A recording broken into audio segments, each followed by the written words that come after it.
Alright, how's everybody doing? I just wanted to put this out before I read the article, and obviously, probably like you guys, I kind of glossed over it and then I actually read it again and then it kind of all sunk in. What am I talking about? The DP World Tour and the list of the LIV golfers that are coming back into the fold so they'll be able to play the main events on the DP World Tour, which will include some majors on the US Tour as well. And Sergio Garcia's name was in there, along with a few others. But Ian Poulter's name obviously wasn't there, neither was Lee Westwood's. And obviously, further down the article, hidden, well, not so much hidden, just it took a bit to get into the nitty gritty of it. I was like taken aback. So if you didn't get permission from the tour to not only go to LIV Golf in the first place, but if you had gone to LIV Golf in the first place without their permission, obviously you got a fine. But then every event of LIV that you played in without their permission after that, you got fined again, right? Turns out the fine for one event, 100,000 euros fine. So what? It doesn't take long to add up that that's going to be a sizable amount of money the more events you play in. And obviously, we're seeing Sergio's name up there. I calculated that he would have had to have paid $1 million plus to get back on tour. Obviously, as we know, LIV paid a good few players big money to go and play in LIV. But, and here's the key, further down in that same article, it tells us that Sergio Garcia had his fine paid by LIV. So it's not come out of Sergio's pocket. LIV Golf have paid Sergio's, and it turns out €1 million euro fine to get him back out on tour. And not only that, but a few other LIV players had clever lawyers when they signed their contracts, and within those contracts, when they signed on the dotted line, their lawyer, we're talking about the player's lawyer stroke representative manager, had a clause that said that if their player decides to leave or gets misses the cut for LIV and gets thrown out type thing, then they would pay, LIV would pay the fine to get them back on tour. Obviously, this hasn't happened with Ian Poulter or Lee Westwood, because they're just refusing point blank to pay this exorbitant amount of money. And for once, I've got to agree with them. 100,000 euros a game, basically, seems rather excessive. I mean, how did they get, well, if they were so, the thing that annoys me most about the fine situation is the fact that they're now in talks. So if they're in talks and they're wanting to amalgamate all the tours and have these things happening, there's talk of like a LIV players playing, PGA players playing, which is all part of the tour now. This, as much as we think about the PGA Tour and the DP World Tour, and then all the other separate tours, they're trying to make them all come into one super tour, I think.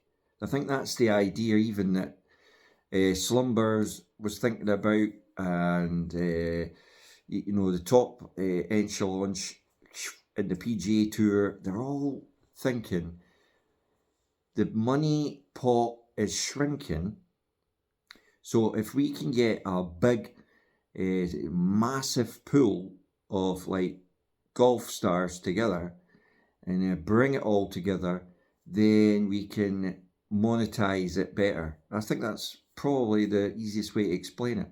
I mean, if you look at what and quite rightly, all the players on the PGA Tour are up in arms about, they're cutting fields, cutting Monday qualifiers, cutting the qualifying stages. But the excuse the PGA Tour are using is there's not enough slots and time in the day because of slow play to have these fields that they used to have. And, when you think about it, all the players are saying if it's slow play that's the issue, then why don't the tours directly start challenging slow play? Like with the same sort of thing they do in pool and snooker. They have a shot clock. So once you get a couple of seconds to have a look at the shot, work out the angle. Once you're over, that shot clock's ticking. Tick, tick, tick, tick, tick, tick. And if you don't pull the cube at that point, then you're I can't remember what happens. You either have to reset them or stack them, or the other player, basically, that kind of thing. Didn't they try that in the Olympics? I think they did.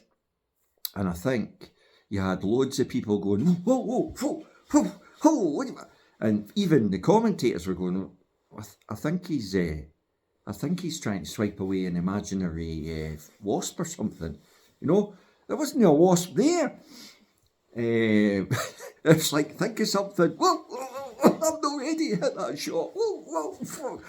So it caused a bit of chaos in the Olympics. Would you want to see a shot clock implemented on tour to speed up play? The ladies in women's golf are saying the same thing. You've got Nelly Corder backing up Charlie Hill. You've got a few others all coming to the floor saying this has got to stop. This 5.5, 6 hours, 7 hour rounds with these players.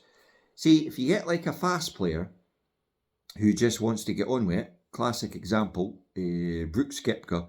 Brooks Koepka could probably play like 9 holes in the space of time it takes these slow players to play 3 holes. So, it's something that has to be looked at, I think, for the modern game to go forward. It never used to be as slow as that. You've got to take your time, obviously, but there's too much faffing about in between shots now. Another thing, maybe, I don't know, suggestions for slow play. Caddies and players, if they're walking up to the ball, they could be talking about it before they get there. What do you think? Should there be a limit once you get to the ball with your caddy of maybe, say, a minute?